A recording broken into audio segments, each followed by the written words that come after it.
All right, folks. Now I want to welcome to the show journalist Yasha Levine. Yasha is journalist at yasha.substack.com. Also co-host of the podcast along with Evgeny Kovja of The Russians, and author of a book I can't recommend enough, Surveillance Valley, The Secret Military History of the Internet, which is a topic that people have gotten really interested in lately, and I would recommend checking out Yasha's book. Yasha, welcome to the program. Thank you very much. Thank you. Just ignore my.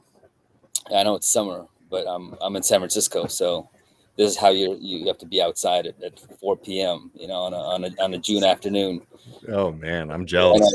it's pretty nice actually. But yeah, no, I mean I got like 2 layers of socks. Yeah, thanks for having me on.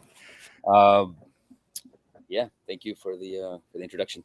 Yeah, so I mean, I've been catching up with the Russians. You and Evgenia did a recap on the year anniversary last February, and you just released an episode this afternoon on what we're talking about, or what sort of brought this up again. Because Dave and I haven't gotten too deep into we're not experts in this conflict. We're not following the OPSEC stuff, but you know, something major happened last weekend with Prigozhin and an apparent sort of Bacon's rebellion style revolt against the structure, but not the king, because he wasn't really going against. What happened last week, Yasha?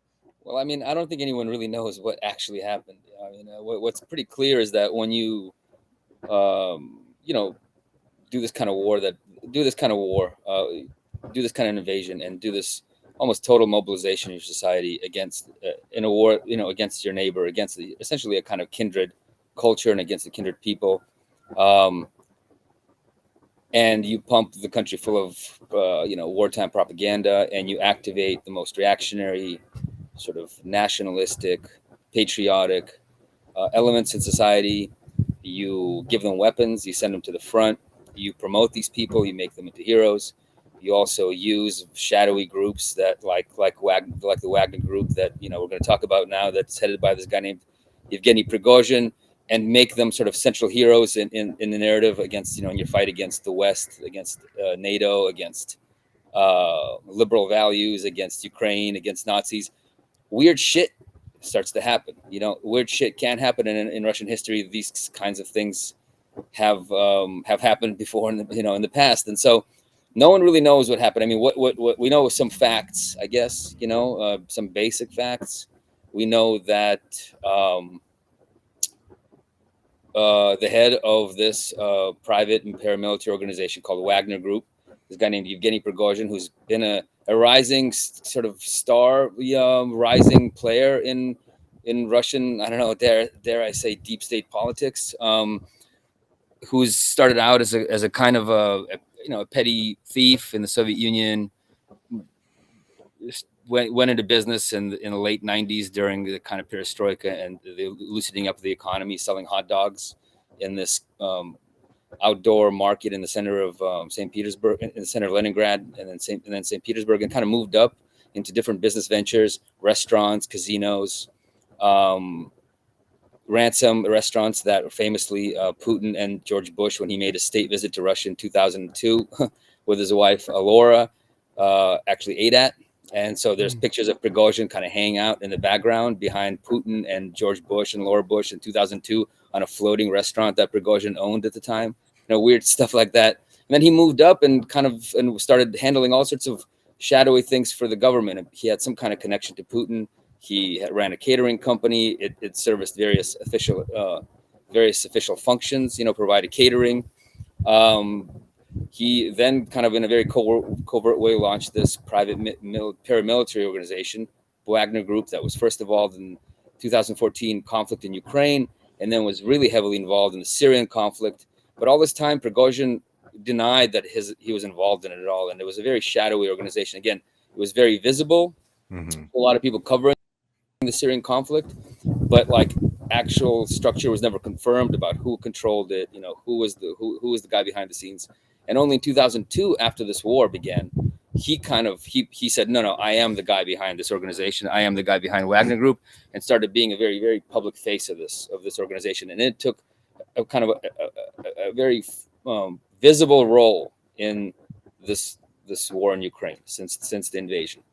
And he's taken a very visible position in there, in that he's always doing these off the cuffs interviews, kind of being candid and kind of populist and honest, about sort of the mistakes and sort of the problems with official military structures that he sees it.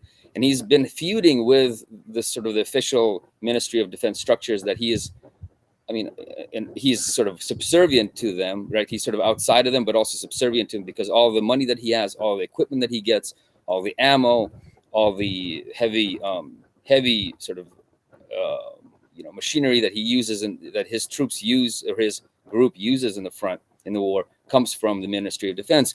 But he's been having this increasing feud with the Minister of Defense, Sergei Shoigu, who is like a kind of a, he's Putin's guy. He's been around for a long time, and he's constantly sort of, there's rumors that he might be the next appointed, leader of Russia. Like he's kind of as if he's being groomed. I mean, there are all these rumors. It's not clear if you can believe them or not, but he's Putin's guy. And so Prigozhin has been very, very aggressively and kind of in an interesting way fighting this, essentially like a YouTube war, against this guy, because he would just sit down and do these interviews, and he would just really lean into him. I mean, just like in a way that was, you don't do that unless you're either insane and have a death wish, or you have some kind of something behind you, standing behind you, or you think you have someone standing behind you. And so this escalated, and I think part of the conflict was that there's been attempts by the Ministry of Defense to essentially disband the Wagner group and kind of absorb it into official military structures. At least, again, these are sort of the rumors that have been swirling around. And so all of that conflict, that Prigozhin had with Sergei Shoigu, the Minister of Defense, and sort of the official, sort of security state structures, came to a head where apparently he claims his base, where the Wagner Group soldiers were stationed in eastern Ukraine, got bombed by the military, by the Russian military. So by his own guys, essentially. And that was like the final straw. He says, again, this is a sort of like, you have to take him on his word about that's what happened. And he's decided that he can't take it anymore. He's not going to let these guys kill his boys. And, and in fact, like these guys that are, Putin's, essentially like a security state elite are the problem why the war's been going badly. They're the reason why everything's fucked up. They're lying to Putin. They're stealing, every chance they get. They're pocketing all this money. They're corrupt. They don't know what's going on. They don't really care about Russia. They don't care about a great Russia. We're losing because of them. And I'm going to like do this march on Russia to make sure that people know, like to make people know that this is an issue and that it needs to be rectified. And he kind of gave this 30-minute speech. It was pretty interesting. It was very populist. It was very, he talked a lot about how, the entire security apparatus, including the KGB, including the Ministry of Defense, is very corrupt, uses every possible way to enrich themselves, and doesn't really care about winning the war. And like, and although he never criticized Putin directly, he never really praised him either, which I found to be very strange. Like, if this is a guy just saying, there's this whole, in Russia, there's this thing, it's like the Tsar is always blameless. It's always the boyars that are the problem, right? And if only the Tsar knew what was going on, because the Tsar is always like, good and perfect and blameless, like then he would step in and rectify the situation.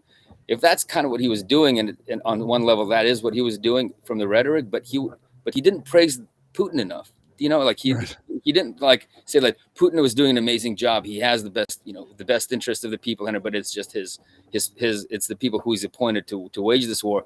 They're fucked up, but Putin's great. He never really said that. And so it was a very strange thing. And so he did that. He marched on Rostov. He very easily captured or took control of the local. Rostov is a pretty big city down in southern Russia, just across the border from eastern Ukraine.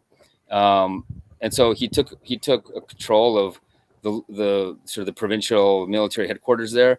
I don't think, from what I understand, there aren't a lot of troops stationed there. It's more like, more like an office building.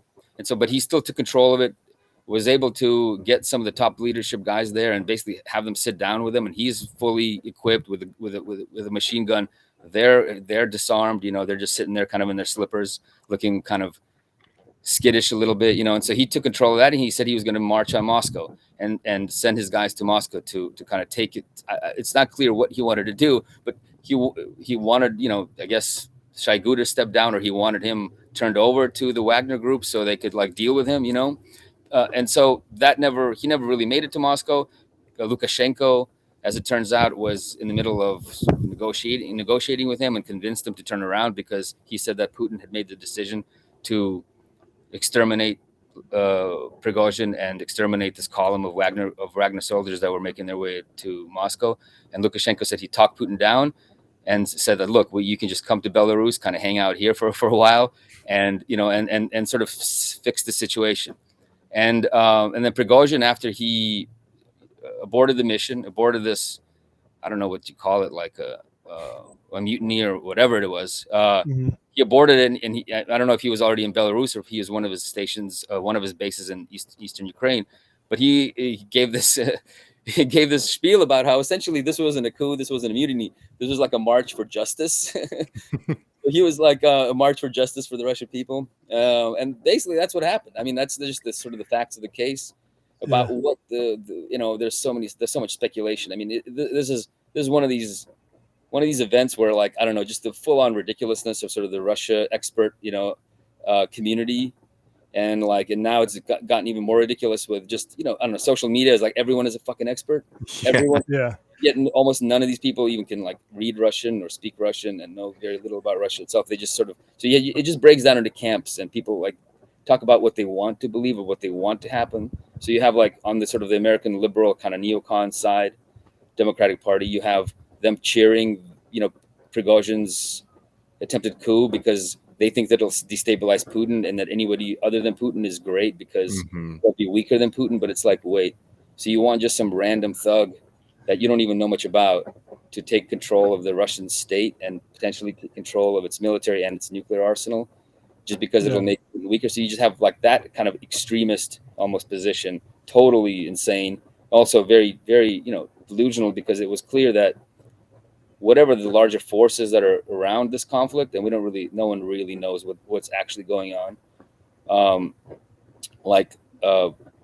It's clear that this probably wasn't going to happen, So there's the fantasies on that side, going down to the sort of these kind of strange, I don't know, like these kind of weird people that this imperialist kind of leftist who think that Putin is fighting a war for the global South, and that he's actually, fighting for justice, geopolitical justice or something, like thinking and also but believing that Putin is infallible and Putin is actually smarter than anyone else in the room or anyone else in the world. And so this can't be that this can't show that Putin is weak or that there's like fractures within his government, within his state, among different clans, that this is like Putin's way of playing this 5D chess of, I don't know, like purging weak elements from, his government in this sneaky fashion. So you have like this whole like, very big wide spectrum of fantasies and analyses, of what's actually going on. And so,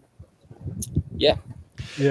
I mean, the some of the breathless stuff that was coming out, when this event started were truly amazing. I mean, I was seeing people like very confidently saying that he had sort of captured, maybe even potentially like nuclear weapons, and things like that, right? Which is just like, the confidence and the bravado, which a lot of people start talking about Russia, is something that truly like brainless regime change. Like they've just decided like we want a brainless regime change, even though we don't want to say that's actually what one of our interests is. Yeah, I mean, yeah, people are pretty clear about it, to decolonize Russia. I mean, it's kind of a meme now at this point, like you just want to cut, Russia into like, 100 different municipalities and principalities. That will work out really nice. And have them whatever, and so, I mean, but yeah, it's the whole thing is, the whole thing is just, it's interesting because, Prigozhin actually, what he said in his like initial address that kind of launched, that he made this, he did this kind of manifesto almost like online, on YouTube, and then like posted it and just like waited a day and then like marched, like to see what happened. No one appeased him, so he like marched on Moscow. When he made that speech, I mean, a lot of it he's arguing from almost a more nationalistic perspective. I don't know if he's more nationalistic than Putin, but he's much more, I guess, the kind of he's not like tongue tied. He's not like tongue tied about it. You know, he's a lot more open about it. But he's arguing from a like ultra patriotic position, which is that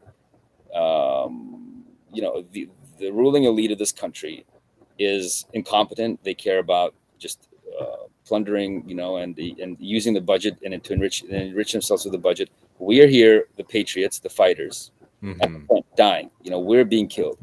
We're dying because of their mistakes. You know, and also saying that, like, I mean, this is probably one of the more interesting aspects of what he said. He said that, like, the war, the invasion of, you know, of Kiev, or attempted invasion of Kiev in February 2020. What's 2020, right? I can't even remember what year we're in anymore. Wasn't necessary. That he said that there was no threat coming from the Ukrainian side. There wasn't like a buildup of forces. Ukraine wasn't like in a position to imminently attack Russia.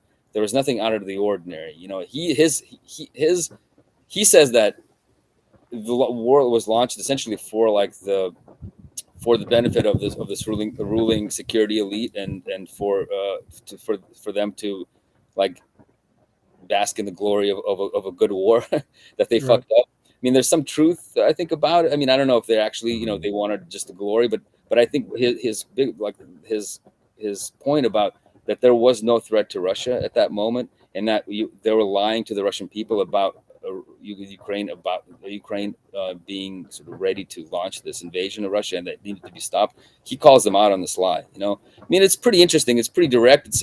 He's got a lot of people who, I don't know. That message reached millions and millions of Russian people. I mean, and a lot of people in sort of this Russian kind of war commentariat that's sort of Russian war bloggers or Russian war influencers that sort of popped up after this war. I mean, they really were in love with Wagner before this thing, but they quickly turned on him because they ultimately sided with the regime and with Putin's government, and thought that he was sowing, you know, just instability. But I think generally his appeals to this sort of right populist appeals to the, you know, appeals to the people, you know, because didn't he say things that were sort of like, you know, almost like Debsian, right? Like, you know, yeah. Eugene Debs says, like, the rich declare wars, like the poor fight them. He was saying things like of that nature too. It's ironic because remember, folks, that like this is like a very powerful and well-off guy. He's a billionaire. Yeah. I mean, and you know, it's funny because I think the bulk of his money came from lucrative contracts to feed the Russian troops. So he's a food contractor, the Ministry of Defense. Like, he his catering company provides foods to military bases and to barracks and things like that, and to Russian schools around the country. So he is this, like, he was made a billionaire by his access and connections to the military and industrial complex, or to the state, you know. So it's interesting for him to go against those very structures, you know, which is kind of confusing, and maybe hints at something kind of a deeper play of some kind.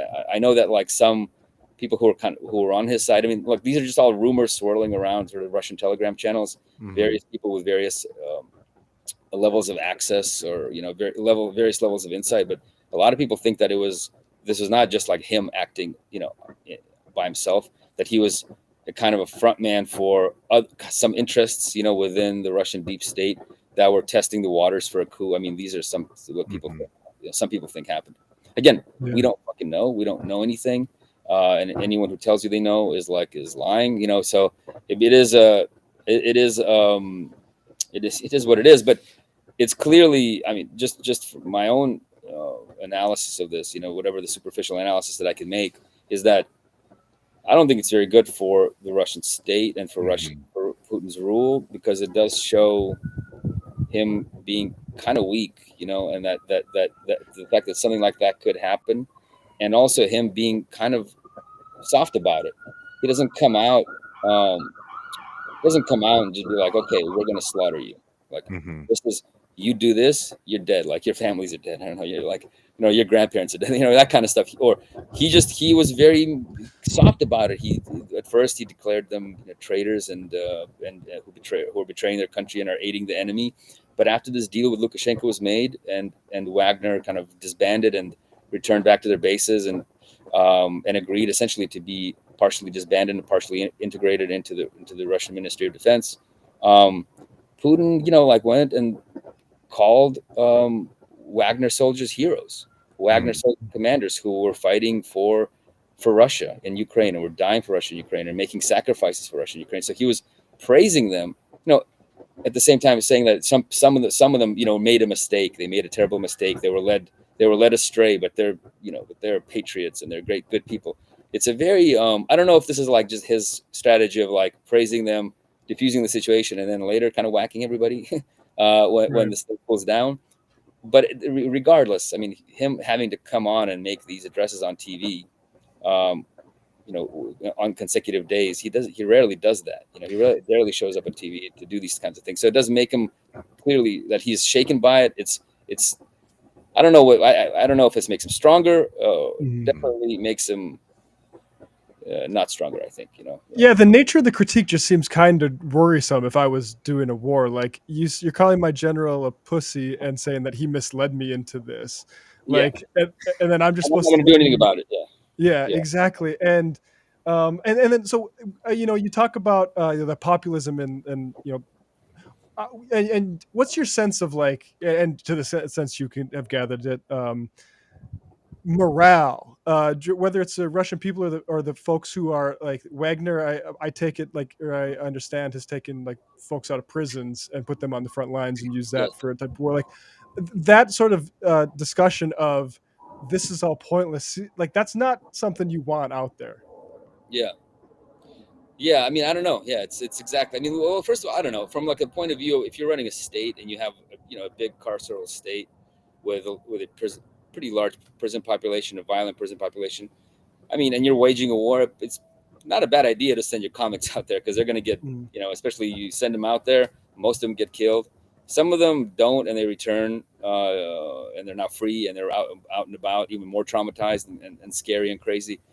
And there have been instances already of like, these sort of ex-cons who've gotten out for murder or rape and, have served their time on the front and are like out in cities and are getting, again, like in pretty violent situations.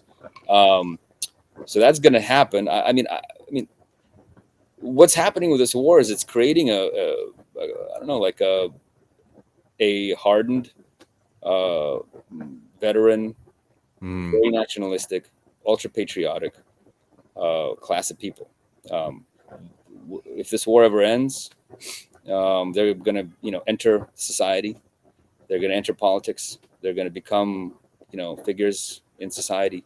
They're going to influence society in some kind of way. And so, I mean, I think this whole war is just going to lurch the entire country, most likely to in that direction, just because there's no countervailing ideology in Russia.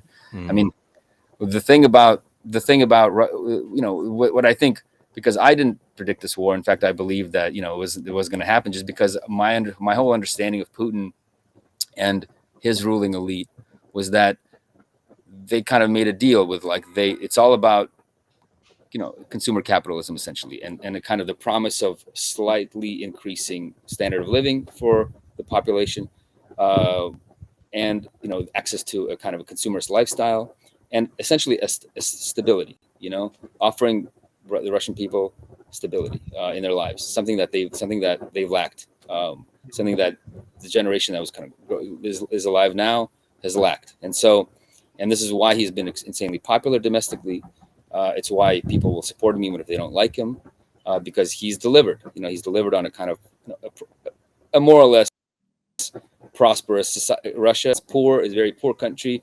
It's actually a very rich country, but its riches are extremely unfairly distributed, and so people kind of are okay with this oligarchy that owns everything, that controls everything, and that has this very rapacious lifestyle, as long as some of that trickles down to the rest of the people, and there's clear growth and standard of living and things like that.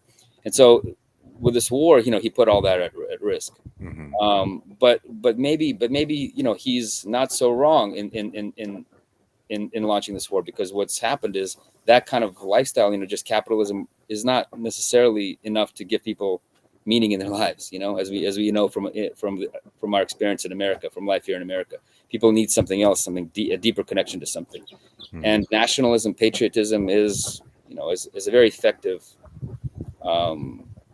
deeper ideology that kind of transcends all that. And so, he sort of like lurched Russia in a way into a more patriotic mode, into a more nationalistic mode, which and ultimately, might strengthen his rule, or the rule of his ruling elite, whatever comes after him. Well, But yeah. No, I mean, I just wanted to ask you on that, because I mean, like, what this does to people's ideology and maybe, the longevity potentially of the state is one thing, but like, I mean, this is, a massive embarrassment for Putin and the ruling institutions there. In the US, there's like this kind of like two competing narratives about Russia. One that, like, Russia is basically in terminal decline in the sense of like how powerful its state is, and then at the same time it's like Russia is like this extremely powerful authoritarian state.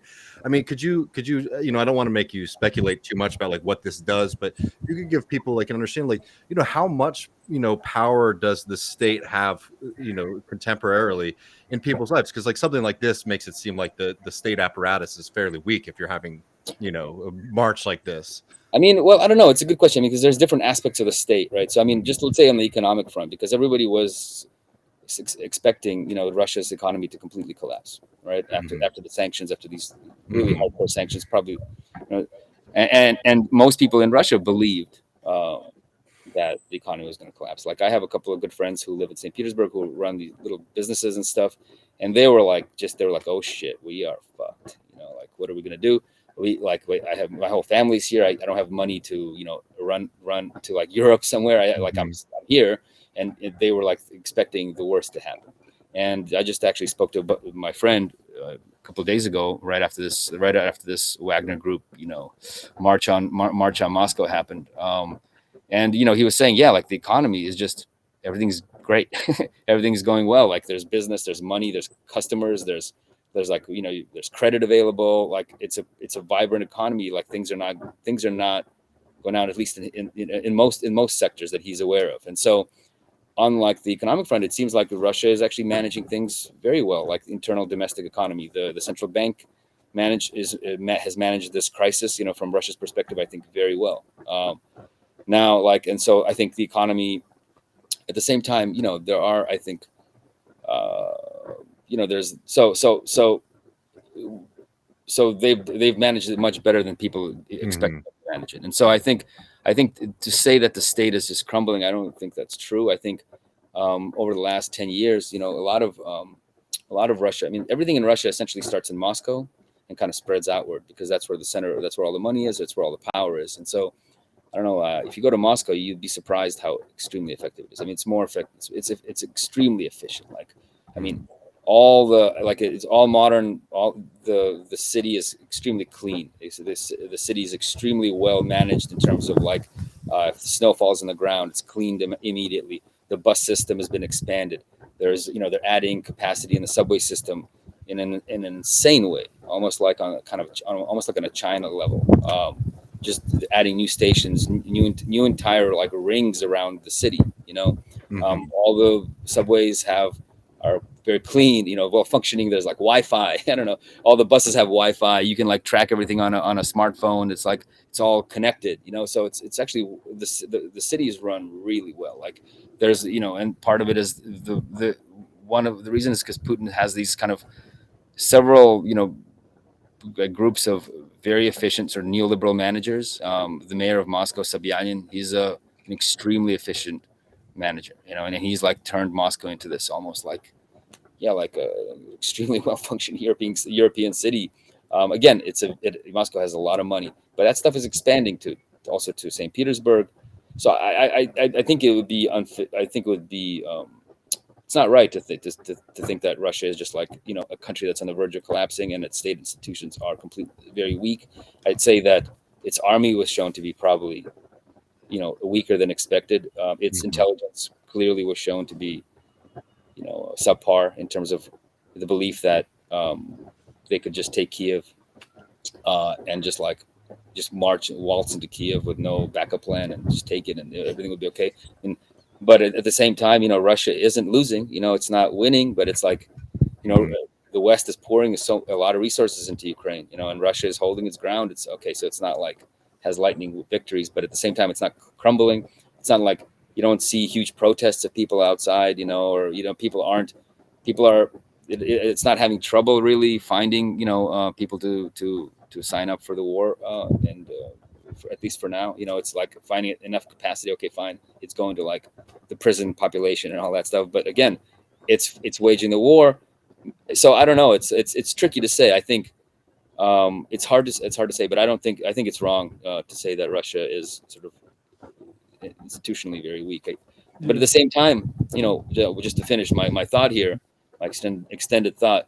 I mean, there is a kind of a problem with Russia, which I think, because it's such a personal government in terms of everything's kind of built on these personal relationships from the top going down, that if these personal relationships start to break apart, or there's a kind of a warfare but within that structure, it could, in theory, break down very quickly. But again, I don't know. Again, there's probably like several different theories of of political science theories about how these things work, and so far most of the predictions of political scientists have been wrong in relation to Russia, and so.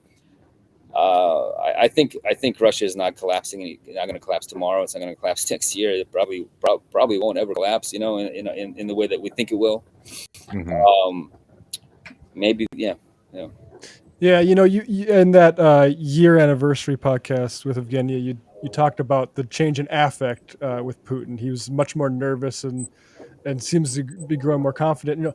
I want to talk about now, like, kind of what this says about us and how we've reacted to this. Like, Wait, sorry, Matt. Sorry, Matt, yeah, not to cut you off, but just like before we jump there, if that's okay. Yeah. So for the Wagner Group, I mean, that's done, right? Like, Yeah. what's the future of that look? Sorry, Matt. Yeah, go ahead. From I think it's done. From what I understand, the deal with Lukashenko essentially dissolved the Wagner Group, and I think again.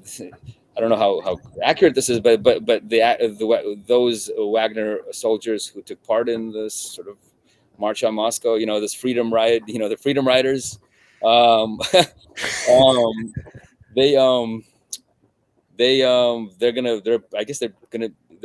might be chilling in Belarus.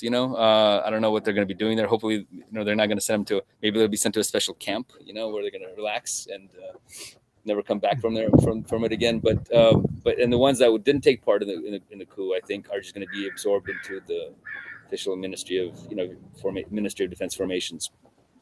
That's what I understand, at least as far as as of yesterday evening. But who knows? Yeah.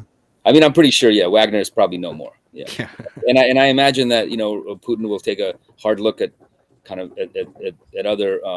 These private military corporations, or these paramilitary groups, and maybe rein them in a bigger way. It's funny too, because I mean, in Ukraine, you could see a similar thing happen in Ukraine.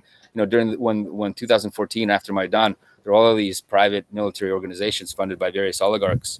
They were essentially functioning outside of official military control, and were private armies, and ultimately they were.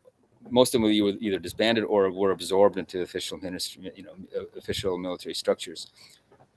Yeah, it's funny too, man. It is. I have to just mention it just because I think it just gives you a sense of how absurd, I don't know, post-Soviet politics and post-Soviet culture is, in that whole space, and how like identity and all these things. I don't know how much it matters. I mean, so Ukraine, right, has a Jewish president. Zelensky, and it's like Ukraine. Ukraine ever since 2014 has had a very big nationalistic turn in its culture. Just a lot of the cultural signifiers, a lot of slogans that were essentially associated with the very, very, very far right of Ukraine, groups that had been, had collaborated with the Nazis and were fascists, like real fascists. That came up between World War I and World War II.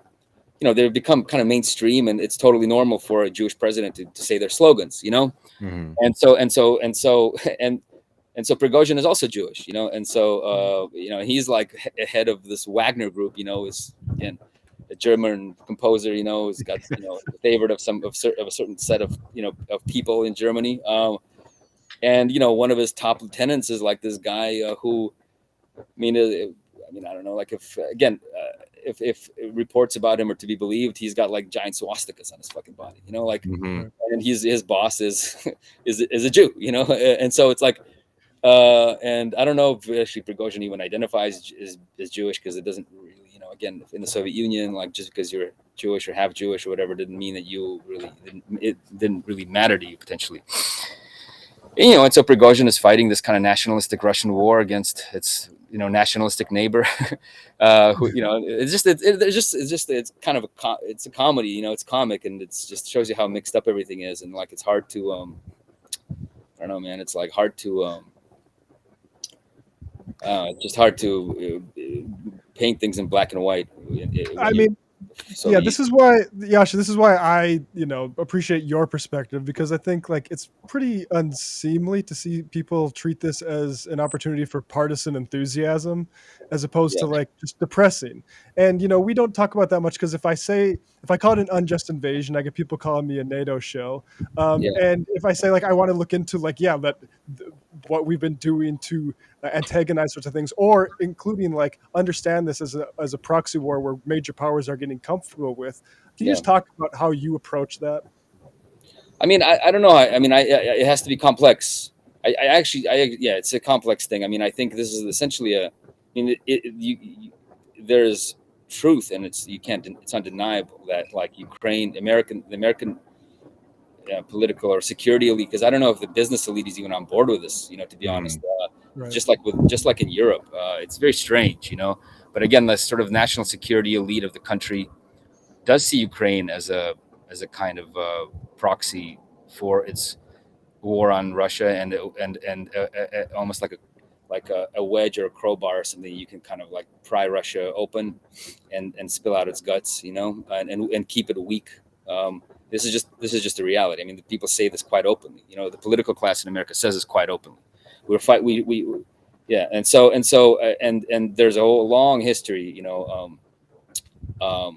of America essentially disregarding any kind of concerns of sort of post-Soviet Russia, starting from Yeltsin, through Putin, about the expansion of NATO, and sort of aggressive moves on the part of NATO and America, and completely just disregarding, like treating Russia as like just some kind of peasant that you can just sort of kick around, and like it's and that you lost the war, you lost the Cold War, just shut the fuck up, get in the proper place in the pecking order, and so there's just truth to that, and the fact that so there's, and I've written a lot about this before the war, but there's the other side of it too, which is, I have because I'm Russian, and and I grew up in America, and my half of my family is Russian. My wife's born and raised in Moscow.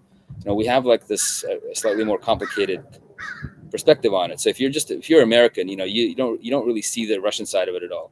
It's like, for you, it's like just very vague about, you just see everything through America's perspective, and so, but we see also from the Russian perspective, and the Russian perspective, this was a dumb, unprovoked war in a way. I mean, it was provoked, but the response that Putin decided to go on, to do, was a really disastrous, a really bad one, and it probably the worst way of dealing with this from my perspective, because what it does is it changes Russian society in a major way. What it did is it's made the country a lot more, a lot more authoritarian. I mean, it's the reality. It's bolstered the most reactionary, nationalistic, toxic elements of society. It made dissent in any kind of way, like just, untenable. People don't do it. In private they do it. Some people are, post stuff on Facebook still, but probably no, almost no one does. A lot of people that I know who are in academia, who are sort of who are in this very small left wing kind of movement in Russia. Most all of them have left the country because they know that if they, like, not only can't you criticize the war now, but retroactively things can be found against you. You know, so most of those people left. So it's actually emptied the country out of a lot of some of the more sort of interesting opposition to the regime. And it's made the country a lot more just intolerant and a worse place to live. I don't think people understand that. You know, like I know that in America, you know, there's like what's the closest sort of comparison? Probably most recent would be like the Iraq War. But yeah, okay, Iraq War protesters were arrested, and I participated in the Iraq War protest in 2003, and a bunch of my friends, you know, changed themselves together and blocked traffic and got arrested. But you could, you know, run a pretty successful blog where you can criticize the war and no one was, you know, knocking down your house and dragging you into jail. So it created a Russia just in terms of just culturally, it sort of denuded it in terms of just the kind of culture and left in its place a nationalistic, xenophobic kind of, you know, concentrated those elements of society. And so it made Russia worse from my perspective and from the perspective of people that I know and respect, you know. So so whether or not, you know, it's like, you know, I sometimes ask this question. If it's like, let's say like the left or something in America, would they, if let's say it was discovered that, you know, China put you know, a base of some kind, like it's done now, you know, like the news came out that China put a spy base, and it has a spy base or some kind of spy base in Cuba. Would everyone agree that's on the left, you know, in America, you know, the 5 or 10 people that are on the left in this country, would they agree that America is justified to go on and like bomb Cuba and wipe it off the face of this earth? I mean, so that's a justified invasion just because, you know, a rival power puts, you know, is threatening you on your border? Of course they wouldn't, right? They would condemn it as they condemned it in the past, right? And so I think, you know, it's that case. I think with the problem with a lot of Americans' perspective, you know, is that it's in a way it's very provincial in the sense that they can't see beyond their own little world, and everything is about America and American politics and domestic politics. And so, you know, that's why you have these sort of Republicans suddenly becoming anti-war on just this Ukraine issue, just because they see it can be sold as a Biden war, right? Meanwhile, they're hawkish on every other war, you know, that America, you know. No, I mean, that's like the case with a lot of the right wingers. It's like, we're just not prosecuting war well, right? We have the wrong enemy. Exactly. Right? If this was someone else. Exactly. And so I think that, you know, it's been a disaster for the country, you know. I mean, not in the sense that it's collapsed economically, but just, I think, culturally, you know, and it's kind of a problem with Russia. If you analyze Russian history, you know, and Soviet history, it's been a problem, you know. And there's part of this country where like the most interesting people, you know, that are always like purged out of society, you know. And that happened in the Soviet Union, you know. Very quickly after the revolution, there were huge purges, and basically anyone with any kind of fucking brain and any kind of interesting idea got fucking whacked or just got driven out of the country. You know, it's just the reality. And it's sort of what's happening now as well. I mean, you know, most of the people who are fleeing are, of course, I don't know, like liberal Russians who are pretty reactionary themselves in a different way. They're you know, they're basically like libertarians, and you know, socially conservative, a lot of them, and kind of would be considered to be like Fox News Republicans, you know, in America. But, you know, but they're opposed to Putin for cultural reasons. You know, a lot of them have fled. You know, if they could get out and get a job in America, or could sort of transfer to some kind of job in America, like in the tech sector or something, you know, or you know, there's been a lot of movement like that. But also it expelled a lot of people who are pretty interesting. And if there was a future in that country, you know, like, I mean, there's basically not a left in Russia. I mean, it was tiny to begin with, and whatever like left energy that existed got siphoned into the nationalist world. So, you know, like, yeah, like, so it's really I don't know, like, as someone who's sees nationalism as a kind of is almost like a modern curse, you know, because it's an ideology that has such staying power and kind of transcends, can coexist very, very easily with various economic systems, and seems so natural to us. If at this point, you know, it seems like nationalism is almost like, I don't know, it's organic. It's not like to make a country even more nationalistic is a major problem for me, you know. And so I think, yeah, it's, so I can see you have to look at this war from different sides, you know, and yeah, just like there isn't like a good guy essentially here. Yeah. Well, on that note, Yasha, I appreciate it. We'll have to have you back on. I want to talk Surveillance Valley and some of your Yeah, Russiagate reporting. But yeah, folks, at Yasha Levine, we'll link to the Substack. Thanks so much, man. thanks Yeah, for really having me. appreciate it. All right, take care.